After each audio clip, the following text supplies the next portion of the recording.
Welcome back, guys, and good morning. I have a very fast and easy lesson for you today, guys. We're basically going to be talking about identifying correlation coefficients. Now, I mentioned correlations in a previous scatterplot lesson, and I'll put a card up at the top for you if you need to see it. But guys, basically a correlation coefficient, the scatter plots you looked at to see if it was a positive correlation or a negative correlation or no correlation. Your correlation coefficient, guys, is basically without the scatter plot looking at numbers, okay? And those numbers are going to range from -1 to +1, and they're going to tell you how closely an equation, a line of best fit, models the data. Now, in the next lesson, I'm going to show you how to put all the data in the calculator and get your line of best fit and correlation coefficient all from the calculator. But for right now, we just want to focus on the correlation coefficient and identifying it. And when we identify it, guys, we're looking for the R equals value. All right, that's what we're going to focus on. So here below, I have what it will look like if we had put it in a calculator and all the information we would get. Out of all of this information, when we're talking about correlation coefficients, guys, we're only focused on the R equals. Only the R equals. Notice it's 0.9422330559. You will answer questions just based on this, and you have to know what this represents. And in order to know what this represents, guys, we have to talk about the 5 types of correlation coefficients. They are easy, and here they are below. Guys, your 5 types of correlation coefficients, this is just memorization. It's simple. The calculator cannot help you. No work is going to help you. You must memorize this. So the first part is the perfect correlation. Now that's when R equals +1 or R equals -1. All right, R equals +1 would represent the positive correlation we saw in the previous lesson. R equals -1 would represent a negative correlation we saw in the previous lesson. But then you're going to have this, a strong correlation. Strong correlations, guys, are when you get numbers that are close to +1 or close to -1. For example, they will be decimals. So R equals +0.92. So that's an example of a positive strong correlation.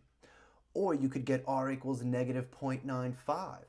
That's an example of a strong negative correlation, right? Anything close to +1 or -1 is considered a strong correlation. You have to know that. Then you come into moderate correlations. Those are numbers that are about halfway between 0 and +1 or halfway between 0 and -1. For example, if the calculator gives you R equals 0.52, notice 0.52 is about halfway between 0 and +1. So we'd call that a positive moderate correlation. Or you could get R equals -0.55. That would be an example of a negative moderate correlation because it's halfway between 0 and -1. Then you'll come into weak correlations. Now these are numbers that are closer to 0. Okay, so you can get an R value of 0.26. Well, that's considered weak because it's close to 0, so you would say this is a positive weak correlation. Your calculator could give you R equals -0.21. That's a negative weak correlation because, again, -0.21 is close to 0, so we call that weak. And then, of course, you will get a no correlation when R equals 0. So, guys, those are the 5 correlation coefficients you need to memorize. Just memorize this, and then you could answer any question that comes up on the Regents about it. Let's look at some Regents questions below. Okay, here in the first example, guys, this is a part 1 Regents questions. It says analysis of data from a statistical study shows a linear relationship in the data with a correlation coefficient of -0.524. Which statement best summarizes this result? Well, one thing we know is this is negative. All right, so any answer with positive, guys, get rid of. So get rid of choice 1 and get rid of choice 3. It cannot be positive. This is a negative correlation coefficient. Now, what did we say about 0.52? Notice it's halfway between 0 and -1. Well, which correlation coefficient was halfway? That was your moderate negative correlation coefficient, choice 4. So that's how you're going to do these. The Regents will give you a correlation coefficient, and they're just going to make you identify what kind it is. Simple. Let's look at another one. Now in the second example here, guys, what the Regents is doing is giving you what information you would pull out of a calculator, okay? So it says the results of a linear regression are shown below. Then it says which phrase best describes the relationship between x and y. So you have strong negative, strong positive, weak negative, and weak positive. Well, what do we say about correlations? The only thing we need for correlation coefficients, guys, is the R equals. That's all we want to focus on. And what do we know about 0.98? Well, we know this is close to positive 1. Anything close to positive 1, guys, we said was a strong positive correlation. And that's it. Simple. That's all these are. They give you the correlation coefficient, and you have to identify the type that it is. Simple. Please memorize that chart I gave you in the beginning. Let's look at another one.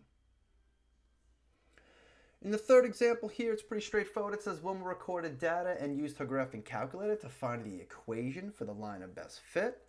She then used the correlation coefficient to determine the strength of the linear fit. Which correlation coefficient represents the weakest linear relationship? Well, what did we learn about the weakest linear relationship, guys? The weakest means this one is actually going to be close to 0. Well, which of these numbers is close to 0? Well, that's simple. Choice 3. 0.3 is closer to 0 than any of these other numbers. That's all they wanted you to do. Now let's look at a part 2 on a Regents question. All right. Now, as we've talked about before in other lessons, guys, part 2s on the Regents are always short answer. They are not multiple choice. So it says Johanna recorded data and used her graphing calculator to find the equation for the line of best fit. The correlation coefficient for her data was negative 0.78. And the Regents will now do this. It'll say explain the strength of the linear relationship, which basically means tell us what kind of correlation coefficient it is, and then tell us what does this mean in the context of the problem. Now, whether this is a part 2 or this also comes up on a part 3, they will always make you do this. Tell us what it is, and then tell us what it means in the context of the problem. Here's how easy this is. What do we know about this? Well, we know it's negative, and since it's 0.78, that means it's close to negative 1. That means it's strong. So you would write for the first point, this is a strong negative correlation.